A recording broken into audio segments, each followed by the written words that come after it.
This episode of the Lawyers Hip Hop Happy Hour is sponsored by the law offices of Alfred Guillaume III, a boutique criminal defense firm located in Washington, D.C.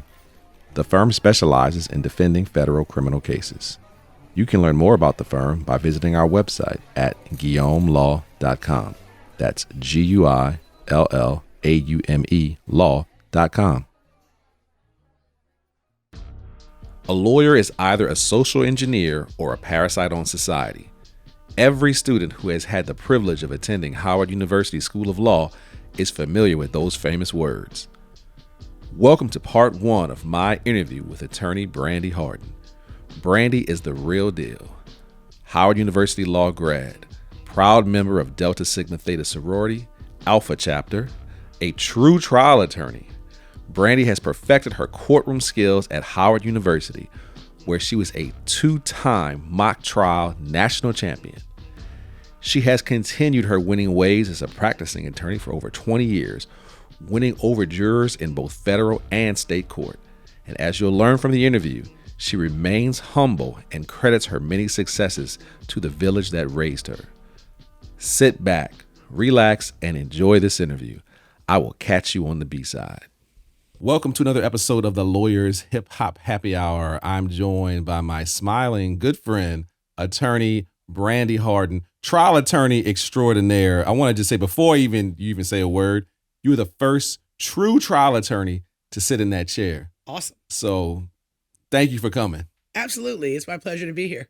Now, Brandi, you are a criminal defense attorney from the mighty, as we can see from your shirt, those that are watching the podcast, Howard University. HU? You know. Right? But It's the best. But you are actually, and we have many, many guests. If you've never listened to this podcast, you know we have many guests with some Howard connection. But you, again, another first, are what's known on the street as a double bison. Double bison. Can you explain, first of all, hello, you haven't said a word, I'm doing all the talking. Can you just introduce yourself and explain what a double bison is? A double bison is the best. Let me start by saying that. But I'm Brandi Harden. Thanks so much for having me. I am from Dallas, Texas. The great state of Texas. Don't mess with Texas, That's y'all. right. I was just explaining what that means. I wonder if you know. I do not know. It's all about littering. Don't mess with Texas. It's all about littering. Really? And if you throw something out on the street, it's a $500 fine. If you do Is it that a second enforced? time, it's enforced for real. That's why Texas that's why those got signs some are up. laws, huh? And if you do it a second time, it's a misdemeanor. You go to jail and $2,000 fine. So yeah, In the whole don't state mess of with Texas? That's right. I never knew that. That's what it's all about. Wow, I just thought that was a cool catchphrase. Yeah, it's not quite just that. It's something a little bit more. This is a true criminal defense attorney, That's guys. right. Implicates all kind of criminal issues. Right. But we got a little off track. We're talking about being a double bison. Yes. You are a graduate of Howard University undergrad, as well as the Howard University School of Law, my alma mater. I did not have the privilege to go to Howard undergrad, but I did go to the law school. Yes, and I went to the undergrad. I don't want to tell how long ago, unless you ask me. How long ago did you Yeah.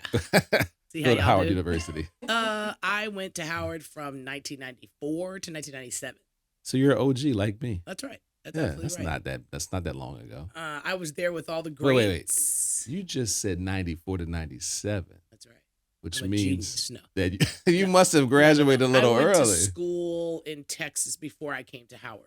Okay. And so then I got my wits about me and was like, Right. let me go to an HBCU. What's up? And came to Howard. Where were you before that? So I did one semester at the I did one semester at Texas Women's University and one semester at University of North Texas. Sounds like you got to be smart to go there. I went to University of North Texas after going to TWU because I didn't. Fit into the culture? No, I was supposed to go to Spelman because that was my dream school. Okay. And then, you got to be really on time with your college applications. And I sent it on time, However, but like on time. They were like, cool, you're on the wait list. I was like, yeah, I got to go to college. So where am I going to go? So I went to TWU for a semester and then that was kind of whack. And so then I went to University Just of North kind of Texas. Yeah. I'm not sure what made me think I was going to go to a non-co-ed school. So then I was like, oh, well, let me go to North Texas. It was just really right across the street. And so then I went there and it was just really a really big school, too big to know what's even really going on. So you went there and it's a majority school, I take it? Majority It's not an HBCU. That's right. That's right. Right. That's right. PWI is the other. I was trying to see if you were going to say. say PWI. I'm not trying to be, politically incorrect. Yeah, it absolutely was. And it was just too big. It just was, So then I said, so you ended well, up in the great city of Washington, D.C. let me get up and get out of here. And how was that transition? Coming from Texas. It was great. So, I'm an only child. And so I did not know that. coming to DC was a eye-opening experience. I didn't know anybody here. In the 90s, it was quite different than it is now. Very, very, very different. And Howard's campus was very different than it is now. It was awesome. And one of those years I was on the homecoming committee, and so I was all involved in homecoming. Nice. It was true really school great. Spirit. You showed up with a Howard sure. Bison University. That's right. That's right. Shirt today. You're not playing about Howard. I love Howard. Everything about it. I taught there then for 14 years. I mean, Howard's my love. You're jumping ahead. Like Howard's my love. Okay, I'm just telling you. You love Howard. I know you love Howard, as do I. I always talk about Howard on this podcast when I can. It literally changed my life and continues to change my life in a positive way. And if anybody has the notion that they think they should go there, I think we both can agree that they absolutely should. 100% they should. Right. And, we love Spelman too. Absolutely. But we love our Howard. My line sister works at Spelman. Shout out to my line sister. Shout out to your line sister. Well, shout out to your sorority, Delta Sigma Theta. Absolutely. Delta Sigma Theta Sorority Incorporated in the house. In the house. And I'm Alpha Chapter from Howard University. Oh, wow. Legit. Absolutely. Don't even play. That's right. 1996. Authentic 35. Whew. Excuse me. I don't even know what the next question should be. I just got goosebumps. I love it. That. Yes. Love everything about Howard. It changed my life as well. So you ended up at the law school. And you're a criminal defense attorney. We'll talk about your law school experience in a second, but when you were choosing this path of being a lawyer, how did that come about? So it just wasn't really that planned out. To be real, after I when it was time to get ready to graduate, all of my line sisters who were sort of new, right? We graduated in 1997, but we pledged in 96. Everybody started taking all these exams like GMAT and LSAT. I remember that. I took them both. Right, because I didn't really know what to do. Right. I didn't take any of them other than the LSAT, but I was like, I can't do GMAT. I don't know how to do math. I did not. I can't do any of that. So let me just I did it, but it didn't do well. Yeah, let me do the one. So I took the LSAT really just because everybody the LSAT else is the law school entrance exam. That's right. For those who may not know. And took that exam because I was like, oh, I guess this is what we're supposed to be doing. Going on to do something else. Are there any lawyers in your family? Nope. I am what they call, first generation.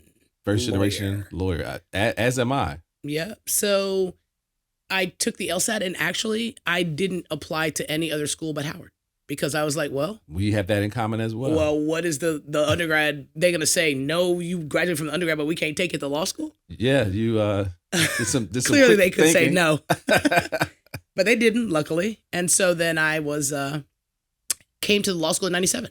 And you didn't take any time off. You went straight from undergrad to law school, spent 3 years in law school. And when you're in law school, now you are, for those who don't know, a true trial attorney. You are a beast, a dog. You got quite a reputation in the courtroom, in the lawyer community, in the trial lawyer community. So much so that you even teach people or have taught people how to be advocates in the courtroom. A talent that some people have naturally, but others may not. But you teach it because clearly you got it. Listen, I got it because of the village, right? So when I was in undergrad, some of my professors said, look, we think you speak well and we think you should be on the... Did Barack Obama you? Debate team.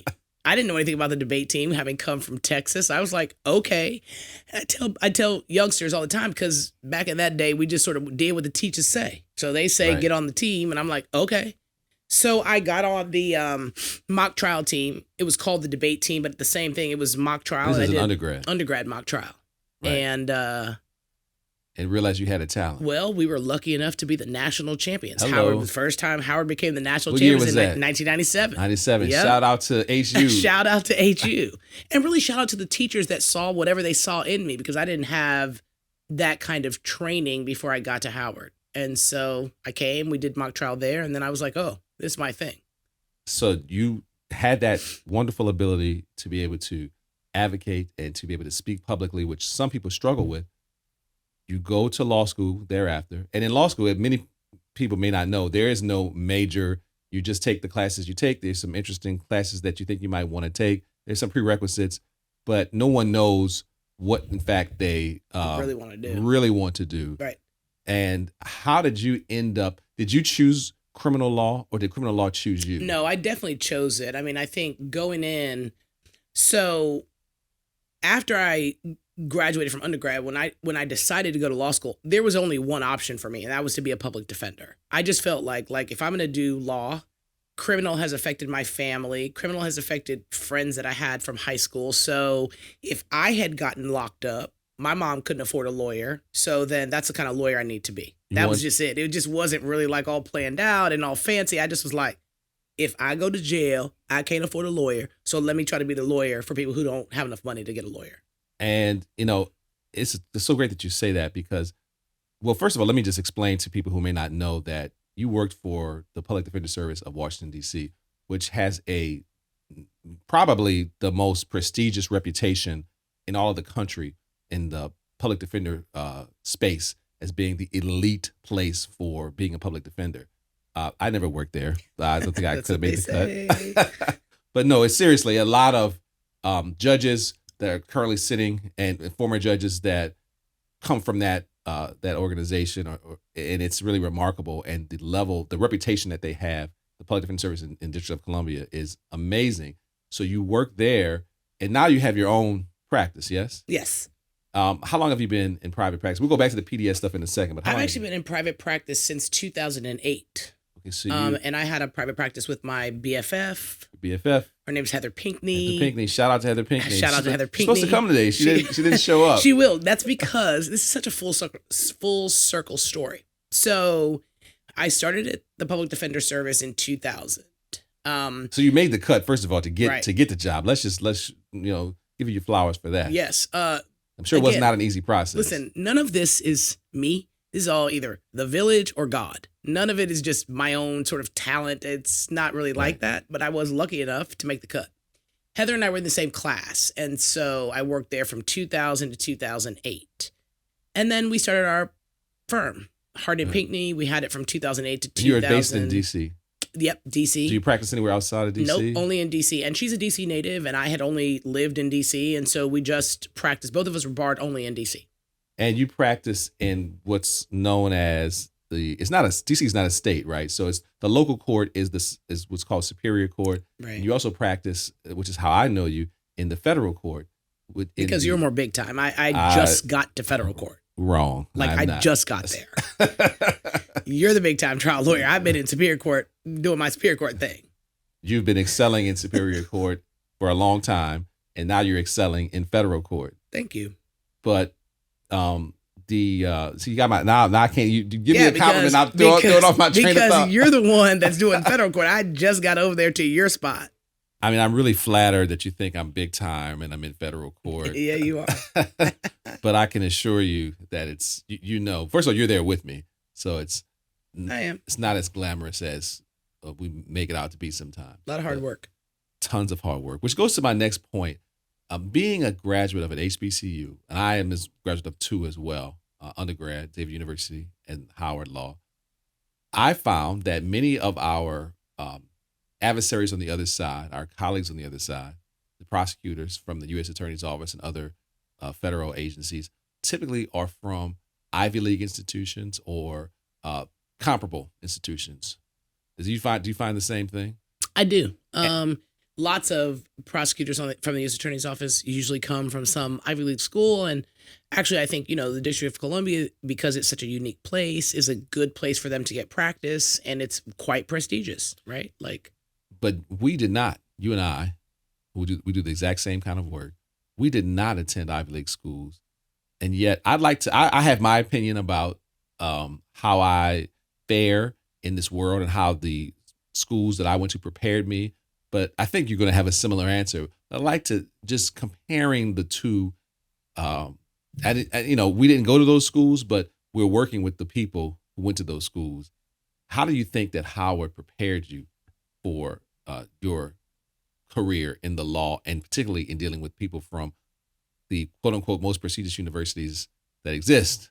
Well, Howard is the most Correct. prestigious university that exists. And That was a loaded question, by the way. Super well prepared. But again, I was just lucky. I had done mock trial in undergrad, and then I went to the law school. I did mock trial again for the whole time I was there. And my partner and I, Melvin Ote, shout out to Melvin Ote. Shout out to Melvin Ote. We were national champions all over again. So I was a national champion in undergrad and then in law school as well. When I said she was a beast and a dog, I'm just saying. I was not exaggerating. And let me just say, the team did not just consist of me and Melvin Ote. He was just my direct partner. There was a 4-man team, and it was all of us. And one's a federal judge, one's in fancy law firm.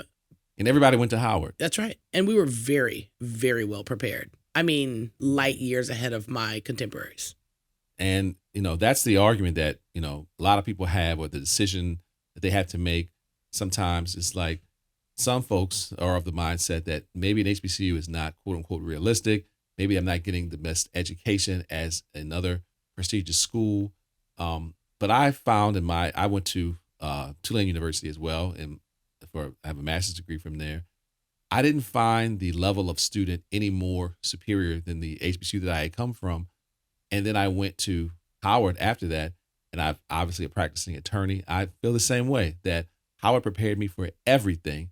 And I feel actually, there's no such thing as being over-prepared, but I feel as if I went to any other school that can claim that they are the best in the land. I actually teach at Harvard also. Which was perfect transition. So I'm just saying, I've seen, the best of the best at the Ivy League schools, and I've seen the best of the best at Howard. And certainly both of them prepare you extremely well. Of course. My training at Howard was just awesome. And we know that if you go to Harvard, you're getting a quality, top-notch education. Absolutely. A preeminent education. But that's not to say that you can't get one at Howard as well. You will get one at Howard. Absolutely. And part of it is the commitment of the professors that are there, right? It's not just the subject matter that you're learning. It's also the commitment of the professors that are pouring into students in a different kind of way. So it was life-changing, which is why as soon as I got out of the undergrad, I was like, let me get on to the law school. Yeah, Howard Law is an amazing place. It's unlike any other.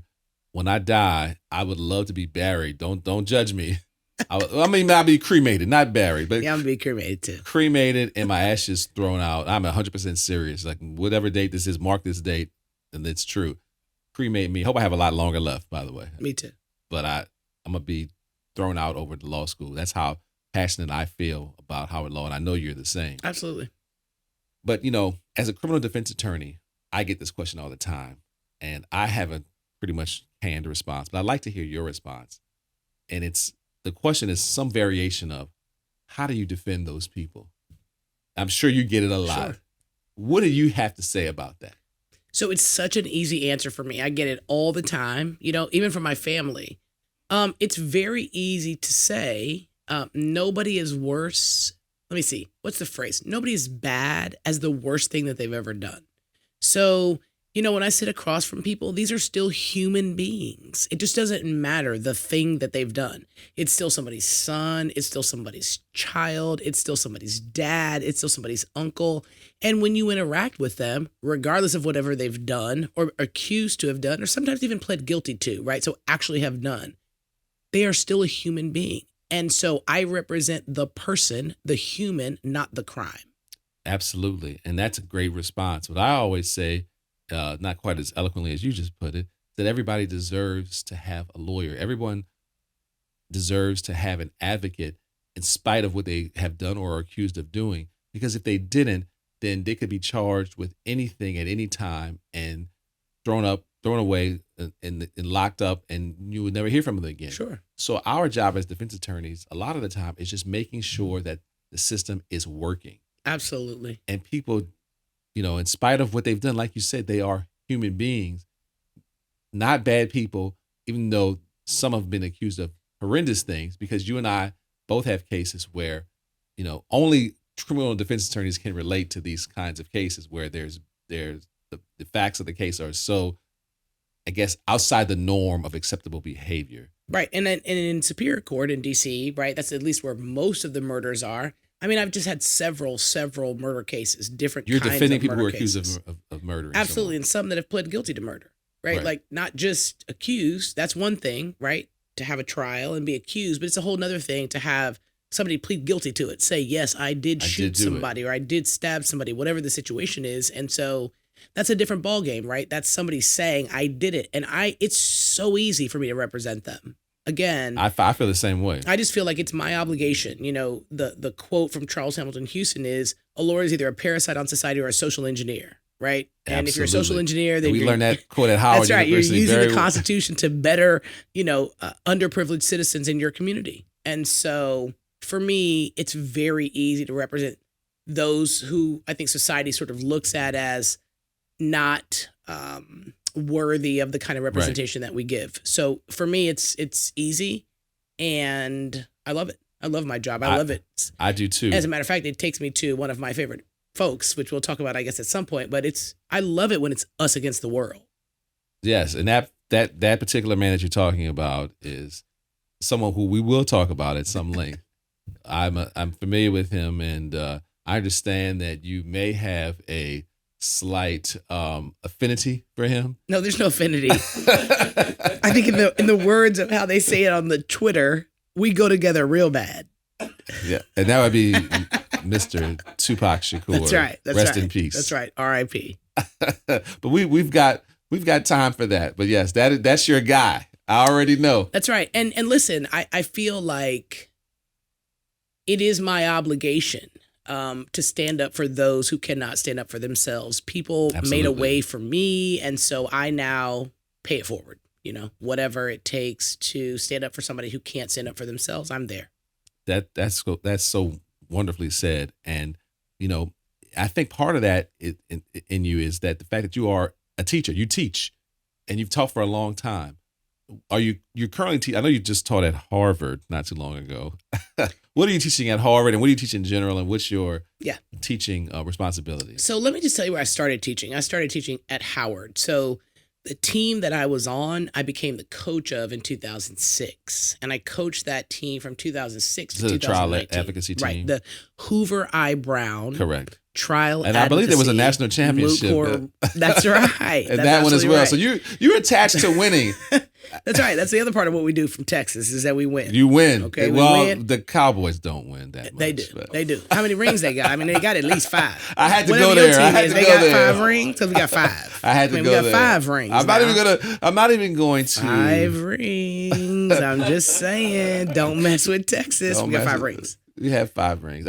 You know what? I like your quarterback. I'm a Saints fan by blood, but I'm an Eagles fan by marriage, and I know that the Eagles and the Cowboys, it's kind of a thing. I'm glad you're here. You and I are friends, and we will remain friends after. I never told you that before, that I was an Eagles fan by marriage. Right.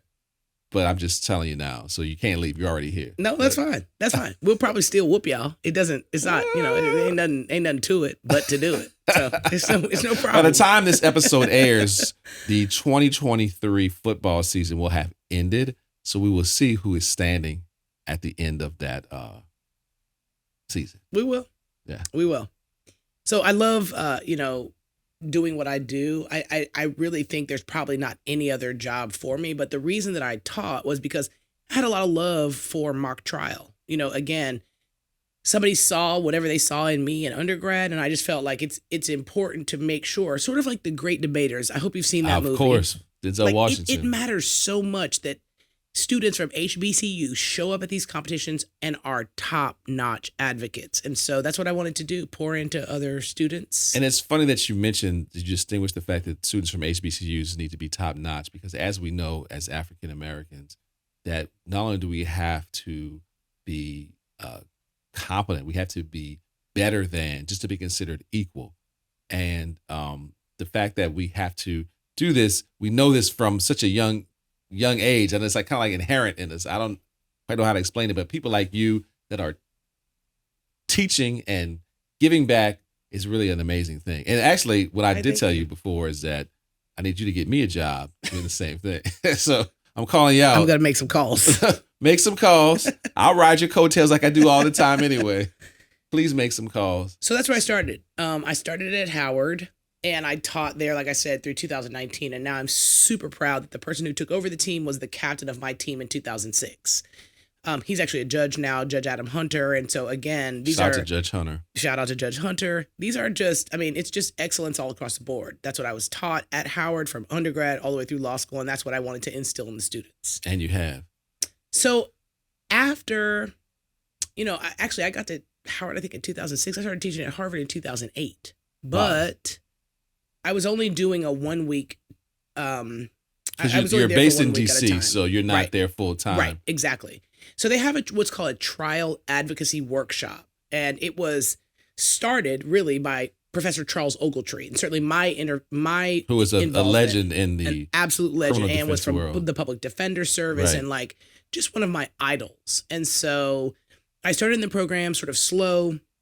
I used to go up for once a week. That was in 2008. And in about, 2018 or 19, I became the team leader for the trial advocacy workshop. Now all you do is win. Month. All she does is win, folks. That's another song. All we do is win, for sure. But it's not really about just winning. It's also just about being your best and giving your best at all times, right? Like in terms of being at an HBCU, what I was teaching at Howard was that, excellence really, really matters. You show up at a competition, you show up early, you just give it your best no matter what's happening. And so it was great to also teach. Because we have wins, we have losses. That's right. You're going to lose. Like if you are going to lose. A trial lawyer, you are going to lose. Any lawyer like if you're that says, really trying cases. Right. Any lawyer that says he's not or she says she's not is not trial lawyer. That's right. They're not really trying cases. Like you can pick and choose winning cases, but if you're a trial lawyer, you're going to lose cases. And so sportsmanship is important. Walking with class is important. Absolutely. Keeping your head about you is important. Being able to gracefully accept losses are important. I mean, there's just so much that's important. How you dress is important. How you show up. How you articulate yourself. I mean, there's just so many things. And so for me, that was just something that I felt these are things that Howard instilled in you. Absolutely. Me too, because hearing you say that reminds me of I thought a flashback to law school for a minute. Right. So for anyone who wants to attend Howard University School of Law, what advice would you give them as far as applying, anything that they can do to help better their chances of being let in? So there are a couple of things. First of all, in undergrad, do not try to major in political science or criminal justice or whatever you think the law is about. Enjoy your time in college. Do whatever you want to do. You don't need to have a background in law in any way to go to law school. Lord knows you do not, because I did not. I did not either. My major was speech communications. It just didn't have anything to do with trial work or criminal defense or any of that. So that's my first thing. But the second thing is, once you get ready to decide you're going to go to law school, take a prep class. I did not do that. I did not take any kind of class to get ready for the LSAT. And these classes don't teach you the substance. They teach you test-taking strategies, which is very different from learning like the substance of how to do a particular kind of thing. So that's my second piece of advice. And I've learned recently that one of the things that might be really important is to take the LSAT and then cancel your scores so you get your nerves out of the way. You take the test. I didn't know that you could do that. So it's a whole thing. It's a whole thing that like students do, and then you cancel your score so they're not going to anybody. So you can take the test and then cancel it out. That's right. So then your scores before your score comes out, or I don't know that part. Like I think it's before the scores come out. But just go take it and get your nerves out of the way. Right, because it is. I remember for myself, it was a nerve-wracking experience. Oh my gosh, they were like, get a timer and make sure you go to bed and be on time and eat some peanut butter. And I was like, oh my gosh, this is the HBCU talk, because I remember intimidating before I even. I remember the same talk. So yeah, those are the things that I would say, and then work hard. I think it's not easy to go to law school. Decide what you want to do. Decide where you want to go, and work hard at your craft. And be able to pivot when it doesn't go your way right away. That's right. I mean, that's really in life, right. Because it won't always work out. It rarely does the first time. For sure. Anything you want in life that's, my grandmama and them always say, right. Anything worth having in life is worth working hard for. Right. So that is what it is. Whatever the thing is, you're going to have to work hard. Right. Before we get out of here, because I know you have a retirement party to go to. I do. You're not of retirement age. but you're still very young. But I want to ask you a question that is I'm very proud that I went to Howard, as are you, but we know that at the law school there are certain sections that exist. There's only one section, sir. I know there is only one. There's only one. And I hope you were in it. I hope you were in it. And we're just going to say, okay, on the count of 3, I want to say a number, both of us at the same time. Yeah. What section? And just for the people who don't know, sections are the classes that you're put in the first year that determine your success in life. That's how important it is. That's right. Okay. That's why we're still talking about it so many years out of law school. And I really hope you were in the right one. I really hope you were. It'll be sad if you weren't. So we're gonna, on the count of 3, we're going to say a number before we end this interview. All right. 1, 2, 3. Section 2. 1. Section. There is one section. Oh, it is section God. 2. I don't know what was going on in section 1. Oh my God. Section 2 is where it's at. Shout out to my main man Dave Clooney, my main man Uriah Ship. But you guys shout out to everybody, 1. But I'm just telling you, shout out to Professor Worthy. Professor Worthy. Everybody who was in charge of section 2. But the fact that you know she was in charge of section 2 means you know it was the tightest section. So why do you even know that? In spite, I don't know who was in charge of your section. Yeah, I'm not even going to dignify that with a response. Who's in charge of my section? Though. With all love and respect for Howard, I have to end on that note. That's a good note to end on. Section 2 is the best. But no, seriously, thank you so much for coming. Absolutely. We really appreciated you, and I hope you come back. Maybe. Okay, maybe not. Maybe not. No, I would, of course, love to come back. And I hope I can get a job because I know you. Thank you. Wow. Just kidding, not really. There. You put me out there. I don't even have any connects like that. You're the one that's in the big time federal court. You got all the connects. Yeah. But yeah. Thank you so much. I really appreciate it. I had a great Brandi time. Harden, thank you so much for coming down.